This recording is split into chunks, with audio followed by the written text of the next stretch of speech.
Hello, everyone. I'm incredibly honored to be welcoming Mr. George Salazar. Mr. Salazar has over 40 years of experience within NASA in telemetry, communications, speech control, command and data handling, audio, display and controls, intelligent lighting, project management, and systems engineering. He served as the subsystem manager for the Space Shuttle Modular Auxiliary Data System A system designed to acquire space shuttle engineering data. He was also involved in the development of the space station's internal audio system, as well as the development of the command and data handling flight computers and the command and telemetry computers of the spacecraft version of the X-38 spacecraft crew return vehicle. Currently, Mr. Salazar serves as the Computer Human Interface System Manager for the Artemis Human Lander System at NASA Johnson Space Center Clinic.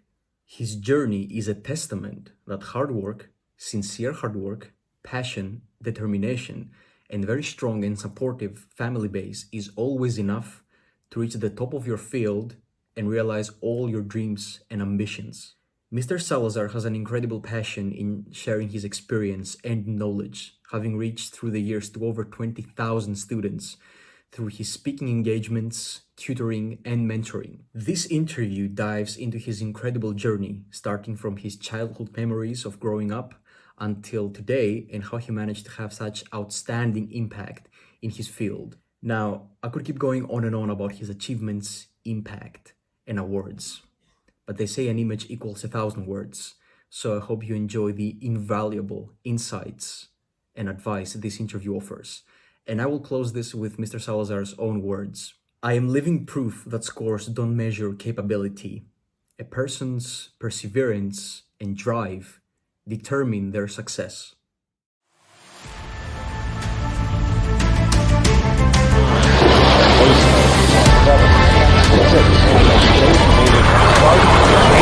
Start, 2, 1, boost ignition, and liftoff of the Space Shuttle Discovery, returning to the space station, paving the way to mission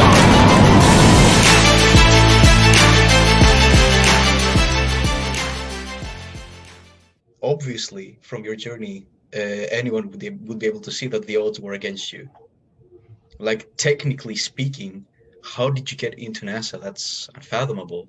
But you're always finding a way. You're pushing a little bit more and a little bit more, and you're always find a way to do it.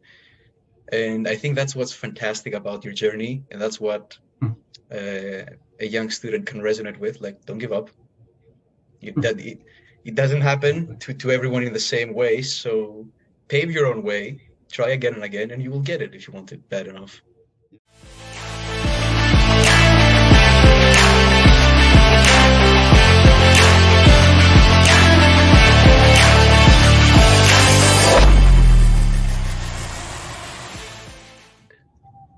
Right.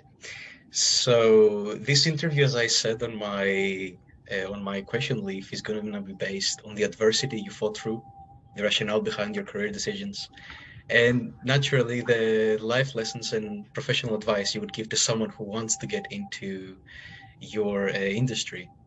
So with that in mind, I want to take you back, like way back, 50 years ago, and or more. And I would like you to talk to me about you growing up and how you got into the higher education. So Sure. I grew up in a family that education was not, let's say, it wasn't the prime thing that we were known for. I'm second generation. My grandparents came from Mexico, and my dad was born in Texas, and he was born in the Valley, and then I was born in Corpus Christi. Uh, my dad only had a fourth grade education. My grandparents had no education whatsoever. They were just hard workers. Um, and My dad and my mom, my dad, my dad married. She had second grade education. In fact, she was an orphan. So, she was in an orphanage for several years until she was old enough to leave. And so, anyway, education was not a big thing. As a kid growing up, I have to say that for the most part, I was very inquisitive, and I guess most kids are.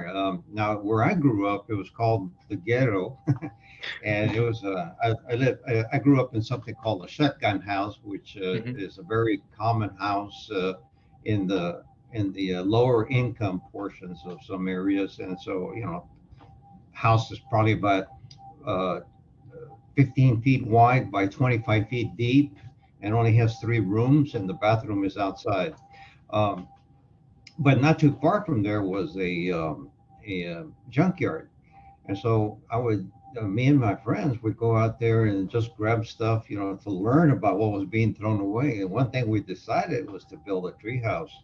So we built a tree house that came apart when we got in there. We didn't know anything about structural engineering or woodwork and stuff like that. So needless to say, that came apart.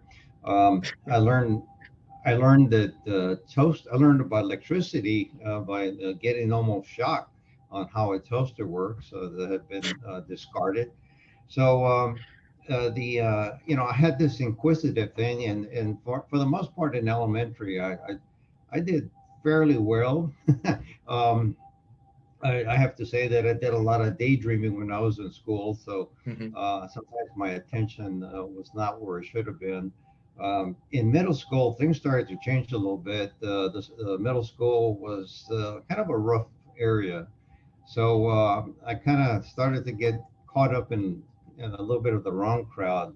And so, anyway, needless to say, um, my performance went down just a little bit. But about that time, my dad had bought a donut shop. I didn't mention that, because we Hmm. didn't have much money, and my dad did not believe in getting given allowance to the kids. I used to go out and look for jobs. Who would hire a 7-year-old to do jobs? And so I found a few jobs here and there. They got 25 cents, 50 cents, for sweeping and all that. But one of the things that I think made a little bit more steady income was my uncle had built a shoe shine box, and I used to go shining shoes, and that money was used for buying magazines. I was very much into superheroes, Superman, Batman, Wonder Woman, Green Lantern, the Incredible Hulk, the Avengers, all those. I was really into it. And so when I had the money, I go and buy those. And so I, I, I love to read, but I guess I used to like to read comic books a lot.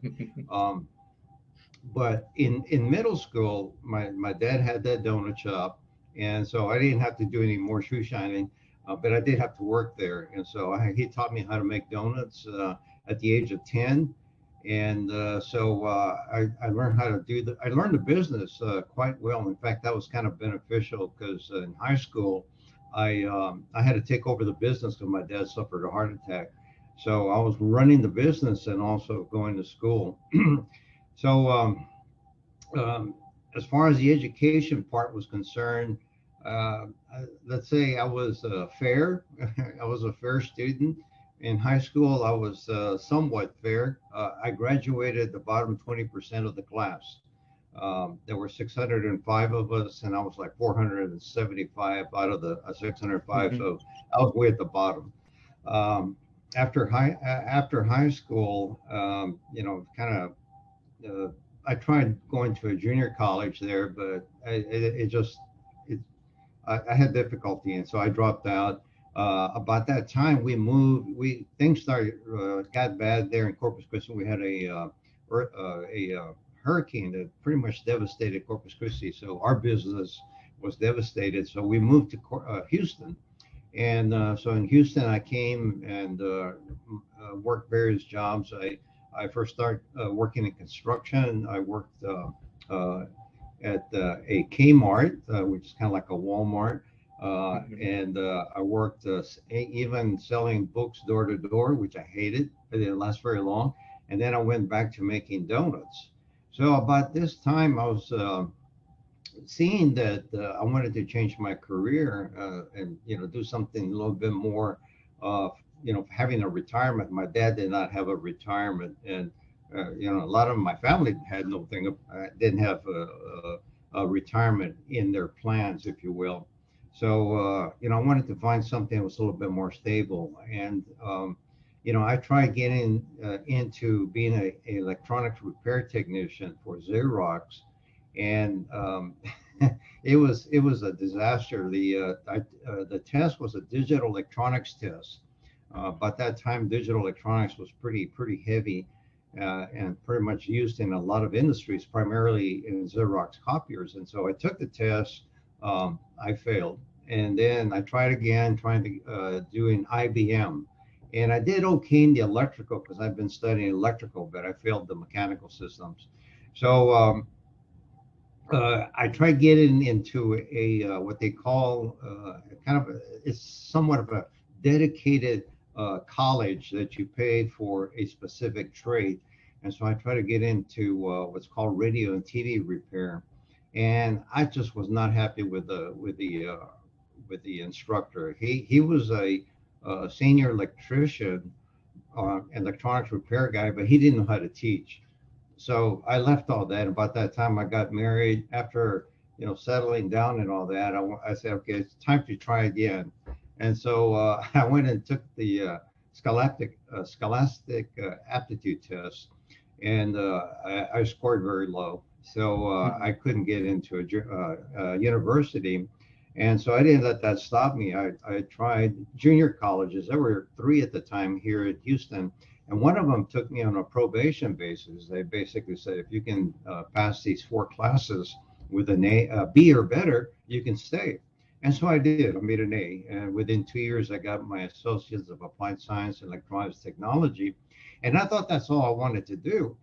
And but I said, well, wait a minute, maybe I can go a little bit further. So I transferred over to the University of Houston, which was kind of a payback, because that's the university that told me, because of my low SAT scores, that I couldn't get in. So I transferred over to the University of Houston, but I started off in the College of Technology, and I was not happy with the instruction either. I thought I wasn't learning enough.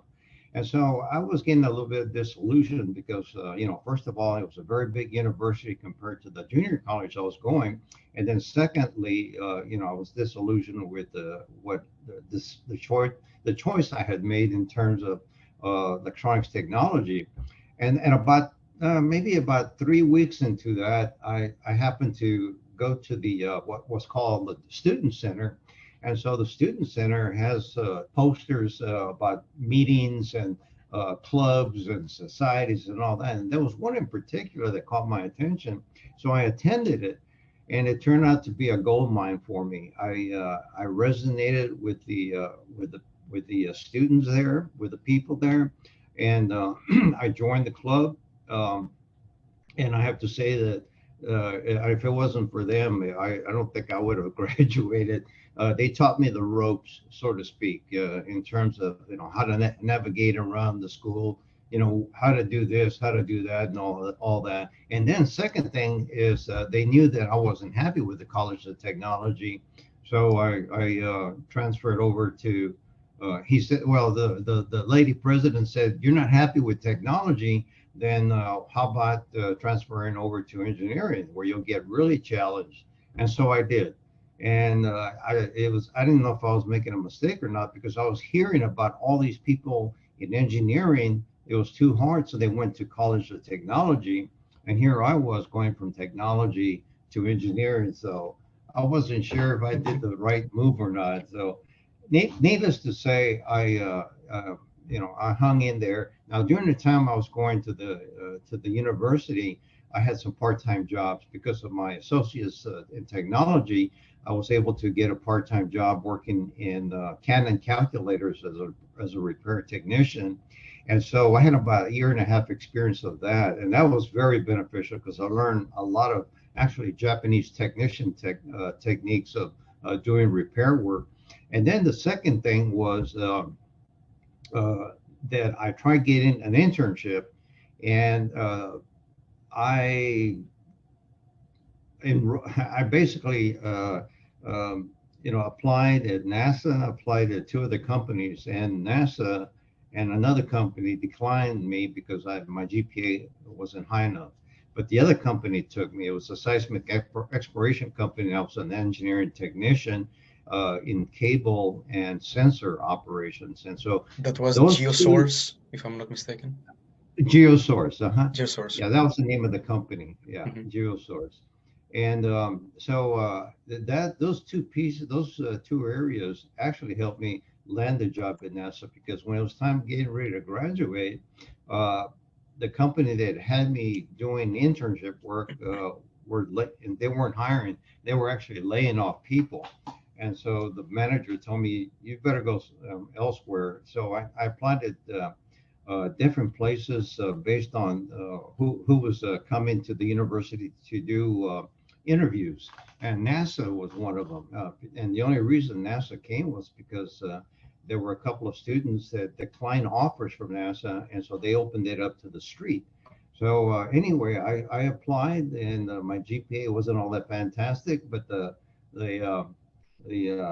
interviewer, Mr. Brown, told me that he liked the fact that I had a lot of hands-on experience, and that he said that's something that NASA looks for in terms of engineering. So I got a chance to do a second interview here at the Johnson Space Center with the Tracking and Communications Division Division Chief, uh, and at that time I was also getting offers from a couple others, higher offers in NASA.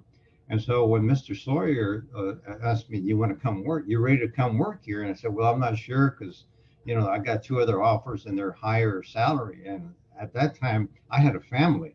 I already had one child, and so I was looking for money. We're poor, so anyway, he convinced me through other people coming and talking to me to come work at NASA, and I'm glad I did. So that's kind of my story in terms of education is concerned. Um, Kind of a funny story. When I got my bachelor's in electrical engineering, my uncle, and this will tell you how much my family knew about education. When my uncle found out that I had my bachelor's in electrical engineering, he brought me a fan, a box fan that wasn't working. He told me that I could work on it and fix it and all that. Well, that's not quite engineering, but yeah. When he heard the word electrical, he said, "Okay, well, my box fan has an electrical problem." So anyway, that's just kind of a side funny joke or note about education in my family. I was the first one to graduate from high school. I was the first one to graduate from college, and in the immediate family, uh, I'm the only one that ever got a bachelor's degree, Mhm. and more so from engineering. So I'm uh, there's only two engineers in the whole family on my dad's side, and I'm one of them. Anyway, that's Mhm. the long story. Or actually, I took a few shortcuts, but in essence, that's my area of education. And Um, yeah. let me just say one more to add to education. 16 years later, I went back and got my master's in systems engineering. Education became a big thing for me. First of all, I I have to admit that next to the word beating adversity, your name should be right there. I think you've earned it through the years. Because basically, and I assume subconsciously, you took it upon your shoulders to reinvent yourself again and again and again and again. And you are resilient enough to attempt again and again and again. Even though, I mean, obviously, from your journey, anyone would be able to see that the odds were against you. Like, technically speaking, how did you get into NASA? That's unfathomable. But you're always finding a way. You're pushing a little bit more and a little bit more, and you're always finding the way to do it. And I think that's what's fantastic about your journey, and that's what uh, a young student can resonate with. Like, don't give up. It doesn't happen to everyone in the same way. So pave your own way, try again and again, and you will get it if you want it bad enough. Yeah. So we're at NASA right now. I may jump a little bit forward and you can Sure. add a lot of details if you want to. But I want to take you in 2013 and leading up to that, to the Lifetime Achievement Award you earned from HENAC. Can you talk to me about leading up to that event? Because I think it was a highlight in your career. Okay, so you want me to mention about the Lifetime Achievement Award? Um, I have to say it was somewhat of a surprise for me, but I never knew. Well, let me back up. So, Yeah. one thing that I share with students is there's a quote that's used in a song by John Lennon of the Beatles, uh, and, and the song is called "Beautiful Boy." But there's a quote in there that says, "Life is what happens to you while you're busy making other plans." And I have to say that during the time that I started here at the Johnson Space Center, I was getting involved quite a bit with outreach with students, Mm-hmm. and I just wasn't keeping track per se of everything that I was doing. But next thing I knew, I started to see I was getting more and more involved, and I'll fast forward later about that. But um, I never realized how many students I had reached out to. Um, and then at the same time, I was also doing, let's say I was becoming an accomplished engineer here at the Johnson Space Center. I already had, at that time, 4 patents and some other awards. So I, basically proved myself, despite coming from the ghettos of Corpus. um, and so when I went to the conference to get the award, it happened here in Louisiana, in the um, place not it's about 5 hours from here, but I started to as they were teaching me how to use the podium, to use the teleprompters and all that. I kept having flashbacks of where I came from and where I am now, and it was just like, what am I doing here? Yeah, but so sometimes I just didn't expect it, but I was very honored and very pleasantly surprised, that I was nominated for the award, and I got the award. And I was among many, now that have gotten lifetime achievement awards, and just happy to be part of that group. If I may add a comment, I think you sincerely do deserve it. And I think, of course, the number, if someone sees the number, because by 2013 you had helped 15,000 students, I assume the number is way higher now. Plus one Oh, helping me quite, right now yeah. as well. So, Yeah, quite a um, few. but if someone just sees the number, it doesn't say anything. But the impact you have in these children's and young adults and teenagers' lives, that's the most important thing. And that's why I believe you sincerely do deserve this award. And I also want to expand on the psychology as well. I want to switch topics right now. Sure. Um, so I've seen a paper you've written as well, and you have 40 years experience within data handling, audio, displays, systems engineering. And I saw another interview where you spoke about the element of psychology in deep space exploration. Can you talk to me about how important that element is? The importance of psychology Yeah, in of psychology in space missions. psychology and space missions. Well, so here's the something that I learned, um,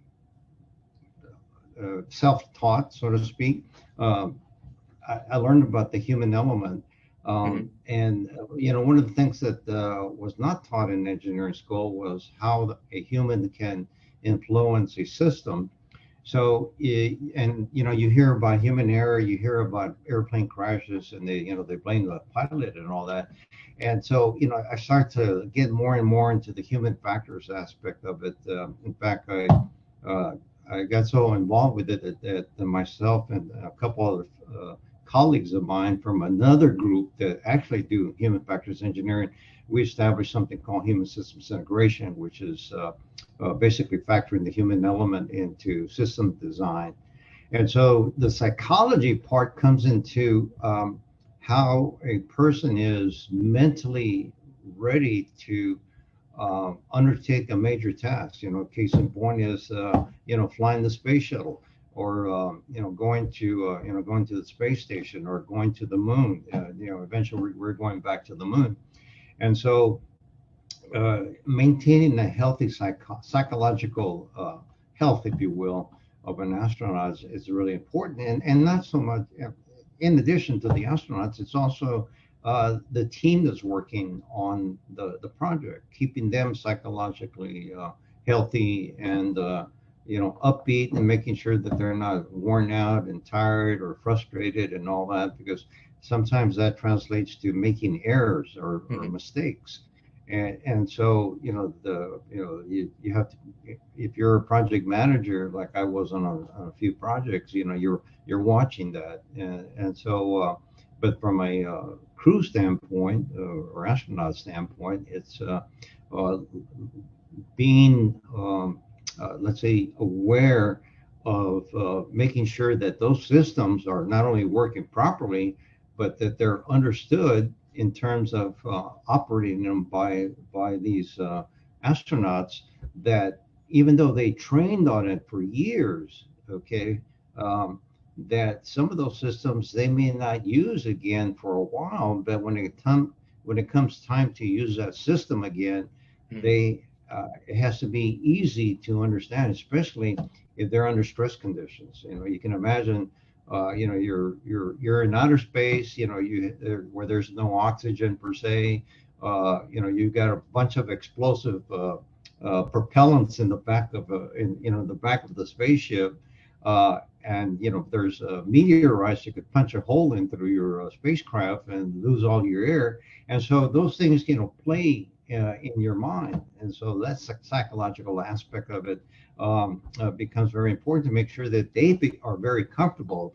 Sometimes the terminology that use is called trust. Okay, and the military talks about this, where the soldier has trust in using technology.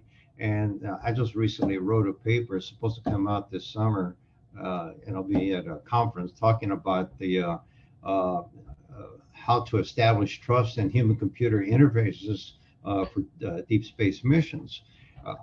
Not the exact title, but basically it's talking about how you build trust in a system, and there's different aspects of it. It's just not making sure that you built it correctly, but also that it's understood by the user, how the system is going to operate despite the situation, if you will. So the psychological aspect of human spaceflight is very important. It's not just the machine, because a machine you can build to be deterministic. You can build the hardware to be deterministic. You can build the software to some extent to be deterministic, but the human is not deterministic. A lot of factors affect the human, and so those are the things that we have to be cognizant of when we're developing systems for human spaceflight. As we start going deeper into space, as these astronauts go further and further, it's going to be even more important, because now communications is going to take longer to communicate with them, so they cannot depend on mission control to help them like they do right now. Even going to moon is not too far away. In about 1.5 to 2 seconds, they can communicate with people from the moon to Earth. When you get to Mars, much different story. The communications could be 20, 30 minutes, depending on the orbits. And so you just can't say, help, because the word help, the mission control won't hear it till about 20, 30 minutes later. And so depending on what the issue is, it's too late. So we're going to have to develop systems that they establish trust, that they have the trust in these systems for going into deep space. So again, it's psychological factor that also plays into designing systems for human spaceflight. I assume that crew management is out of your scope as well, so you don't have any interference as to how the crew should communicate with each other. Oh yeah, yeah. I mean, the crew-to-crew communications is also important. Several studies have been done, and what's going to be the optimum crew for a deep space mission. They've done different studies, and it's interesting that I don't think they've come to a conclusion yet. One discussion has been that they all should be like Spock of Star Trek, right? No emotion, very logical. Let's get the job done and all that. Impossible. It's impossible. Yeah. It's impossible.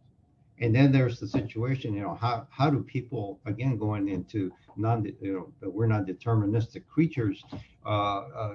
Case in point is that they get stranded. Okay. And so I can refer you to a book, Sir Shackleton, on the Endurance back in the early 19th century, when they got stranded in the South Pole. During that time, there was a big rush to understand and learn about the South Pole, and there were expeditions that failed miserably going to the South Pole. And Sir Shackleton had quite a bit of experience, but on his last mission on the Endurance, they got stranded for 2.5 years. And so they called it the most successful failed mission. And the reason they call it that was because he brought all 27 crew members back alive, as opposed to all the other missions. Everybody died in some fashion. So, but if you read the story, you read about how he handled, let's call it situational leadership, on how to keep the people upbeat and confident that they were going to go back.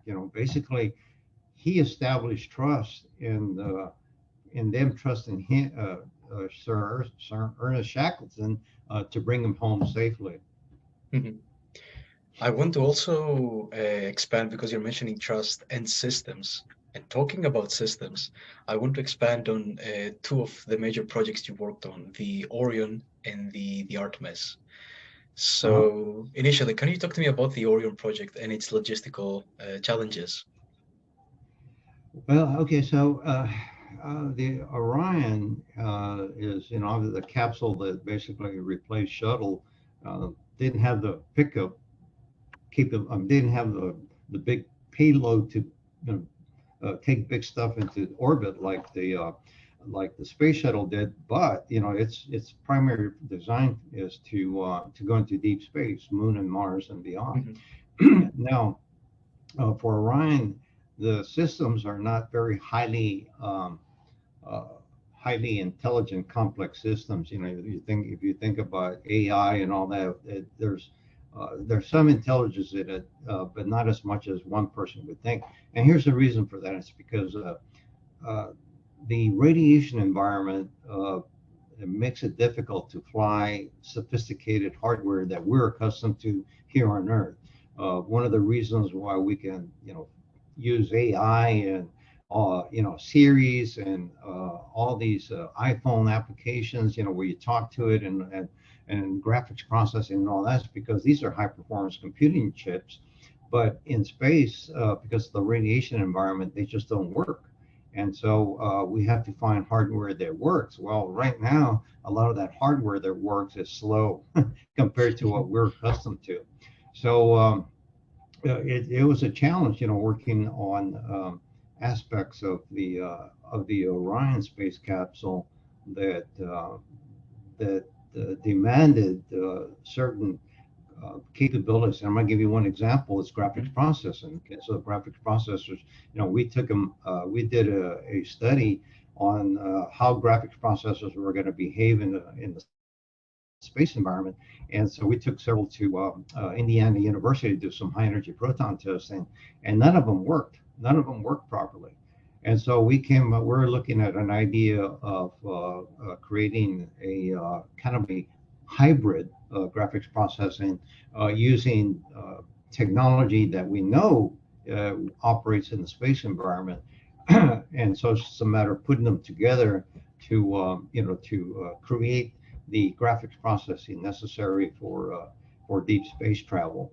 Now on Artemis, I'm working. Okay, so Artemis, they call it actually the Artemis campaign, and the reason they call it the Artemis campaign because it's made up of different programs, huge programs. Okay, so you got Orion is one of them, Space Launch Systems. You got the Gateway orbiting. That's the orbiting moon station that's going to eventually be in orbit around the moon. It's small. It's much smaller than the orbiting space station that we know right now up there. That's up there right now. And then the other element is the human lander system. That's what I'm working on. Is the one that's going to take them from the orbiting moon station back down to the Earth, rather to the moon surface. And then when they're done with their mission, they go back up and get back in the capsule and come back to Earth.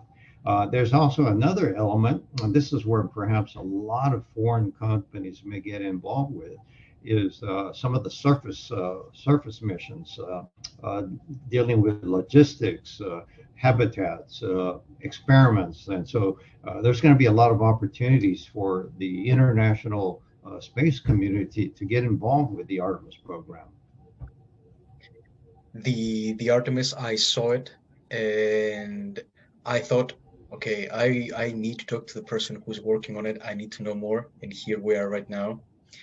And it's a very intricate system, from my understanding. The human lander system, I think it's the most intricate part of the mission. Am I correct? It's well, I mean, if we cannot land humans on the moon, then we got problems. Yeah, and so it's a challenge, but you know, there's a lot of factors that come into play when you're trying to land a spaceship, especially the size of the one SpaceX is proposing or working on the moon, and you have to deal with off nominal situations, like for example, you know, their SpaceX likes to use automation quite a bit, autonomy, but if that fails, they're going to have to take over manually, and so there's going to be capability for manually control the spaceship. But you know, you're dealing with a lot of factors. You know, being able to see, you know, how, you know, things around themselves. You have, and then the lighting. They're going to be in the South Pole, and so the South Pole, if this is the moon and here's the sun, it's going to create a shadowing effect of all the rocks and all that. So it makes it difficult to get a view of you know, where they're going and where they're going to land. You know, if you have a opportunity to read about some of the Apollo landings, even though the Apollo lunar lander had automation built in to land automatically, I think 5 out of 6 times they had to take over manually and land it manually. So, and the first one obviously was Apollo 11, with Neil Armstrong had to take over at the very last minute to find a better spot. Otherwise, they were going to collide with some boulders. So, you know, those are the things we have to, you know, look at. You know, a lot of what ifs. You know, there's you know, I tell students, you know, in engineering, there's a lot of what if questions that you have to ask. So yeah, it's in my mind, it's very intricate because there is extreme complexity connected with the mission, but the shuttle has to be simplified enough and have enough manual controls for the astronauts to intervene, because this is going to happen. This is going to happen. Yeah. There is uncertainty out there. So mentioning the students as well, and because students will be seeing this interview, I want you to talk to me about your legacy and how you want to be viewed at, and how you would advise a student to approach this if they want to get into NASA. Well, I mean, as far as legacy is concerned, I guess I just want to be remembered as being a good engineer, and but also doing outreach to you know, to help educate the future engineers and scientists. So, you know, talking about, you know, the 15,000, I've gone way over that. I'm sure it's way more, maybe double. Again, going back to that quote, life is what happens to you while you're busy making other plans. somewhere I got involved with one Indian company that wanted me to talk to the students in India, uh, virtual. And then all of a sudden, next thing I know, I'm being asked, to give webinars to, let's see if I can, I'll try to name some of them, Scotland, Ireland, South America, and Peru, Mexico, let's see, Australia, uh, let's see, Saudi Arabia, Pakistan, Africa, and also Puerto Rico, just to name a few. And so, in fact, There's no way tomorrow there's I'm gonna enough time. There's no way. tomorrow I'm going to be giving one in Spain. So, So and so I'm just hoping that if ever somebody looks me up in internet, that I did a lot of outreach, because that's the important thing to me, that I saw shortcomings when I was going to school, that a lot of professors, not all of them. I had some good professors, but there were some that really were, let's say, they weren't interested in teaching. They wanted to do research. They didn't care about teaching, and they made it hard on students. And you say, I'm here paying to go to school to learn, and you guys are, I mean, you're trying to kick me out by making things hard on me. Help me learn. And so what I do is, when I talk to engineering students, is tell them the practicality of the engineering that I've done and do, and what applied and what didn't apply from my engineering training.